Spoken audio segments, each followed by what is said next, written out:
কালকে আমরা চলে গিয়েছিলাম হলো ওই কাকু আর কাকুমণির অ্যানিভার্সারিতে। কালকে ওদের ফার্স্ট ম্যারেজ অ্যানিভার্সারি ছিল। এখানে কেক সেরেমনি হচ্ছিলো আর ওদের দুজনকে দেখো কি কিউট লাগছে না দেখতে। কেক কাটা হয়ে গেল, কেক কাটার পরে ওরা দুজনকে কেক খাইয়ে দিল। আর এখানে ওদের একটা ছোট্ট পুচকিও আছে, দেখো এই পুচকিটিকে কি ভালো লাগছে না। ও খুব কাঁদছিল, তারপর ওকে নিয়ে আসলো, নিয়ে এসে ফটো তুললো। আর এখানে আমরা খাওয়া দাওয়া করতে বসে গেছি। খাওয়া দাওয়া ছিল হলো স্যালাড, ভাত, তার সাথে হলো ভেজ ডাল আর হলো ঝুরঝুরা আলু ভাজা। খাওয়া দাওয়া করে নিলাম আমি। ডাল দিয়ে এই ঝুরঝুরা আলু ভাজা দিয়ে খেতে খুবই ভালো লাগে আমার, যে কোনো বিয়ে বাড়িতে বা যে কোনো প্রোগ্রামে আমার খেতে খুবই ভালো লাগে। তারপরে চলে আসলো হলো মাছ এসে পড়লো। তারপরে আমরা এখানে বসেছি হলো সত্য কাকু, তুলি কাকি আর আমি আর ভাই।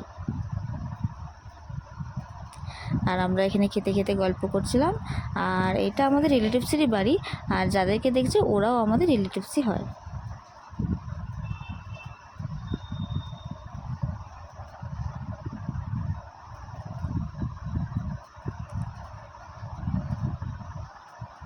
তো খাওয়া দাওয়া করতে করতে এখানে চলে আসলো আমাদের হলো গরম গরম ফ্রাইড রাইস চলে আসলো। আর তার সাথে ছিল কষা মাংস, আর লাস্ট পাতে ছিল চাটনি, মিষ্টি, সন্দেশটা আমি নিইনি।